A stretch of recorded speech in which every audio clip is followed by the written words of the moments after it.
This is Nashi 55. This is just going to be a quick video. Just wanted to show you a bayonet that I have. I'm not going to tell you I'm any type of expert on bayonets, but just wanted to do this one just to kind of show you this one. This is a French model 1935 shortened Lebel bayonet. Based on everything I've read, the Lebel rifles were introduced in 1886, and along with them they had a new line of bayonets. I believe this is one of the last versions that they had introduced. Like I said, I believe it's 1935. This one has a shorter blade. It's got about a 10 1/4 inch blade. It's a four-sided blade. I believe they call it a cruciform style. You can see it's got four distinct sides.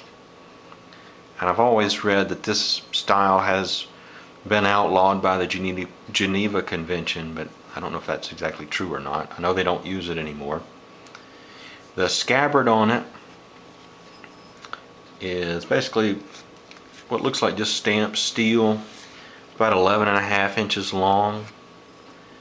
And you just probably think, if you look at the end, just got a simple crimped end here that's very cheaply made, and it's probably just hollow, but actually the inside is shaped to fit the bayonet, so you can't turn the bayonet in there. It's designed to fit tightly. Let me see if I can take it out. I don't hardly ever take it out, so let's see if this works right.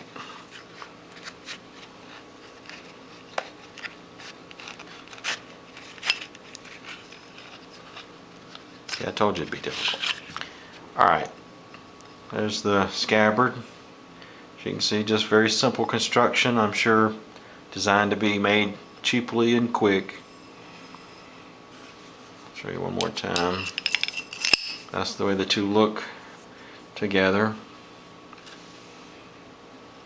The holster, just basic, same thing, basic leather, very simple stitching. Has the loop for the belt and the simple belt loop style attachment here for the scabbard. Still in pretty good shape after all these years.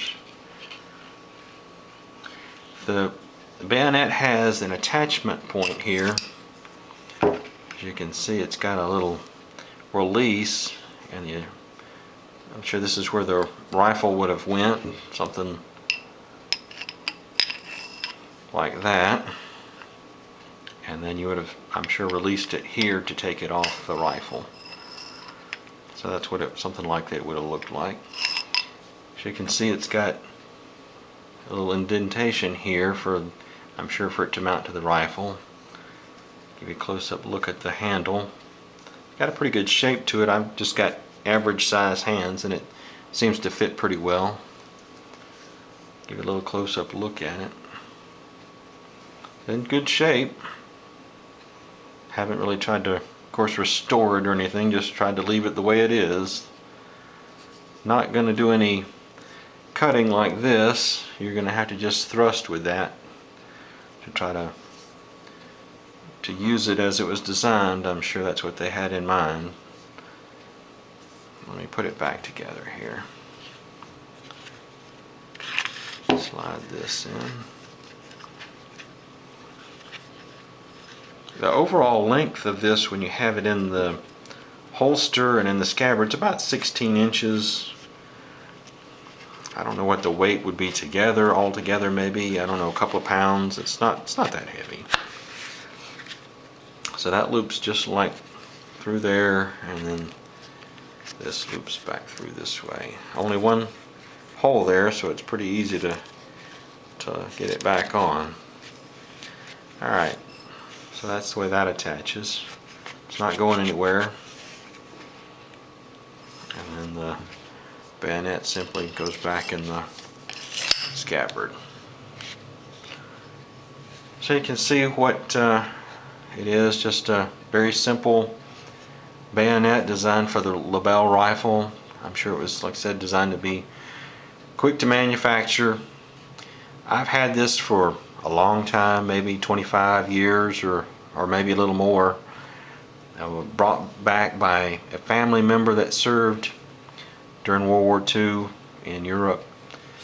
When he was there, he didn't really think too much of the French, so why he picked to bring back a bayonet from service with the French Army, I really don't know, but that's what he chose to bring back. So there's a lot of books out there, I guess, that might cover that style bayonet. I've got, like I said, this one that you've seen me do a review on it before. It's got some information on them. There you can see some of the earlier style bayonets. This is the shorter one. So they did shorten the style that they had quite a lot.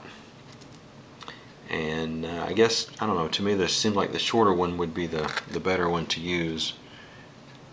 But there's some more that they have. Anyway, there's some resources out there you can look around at if you're interested in bayonets. Just wanted to show you this one. Like I said, I'm not really trying to tell you a whole lot of the history of them. I really don't know that much, but at least you can see what one looks like up close. So I hope you enjoyed the quick video on the French Lebel bayonet.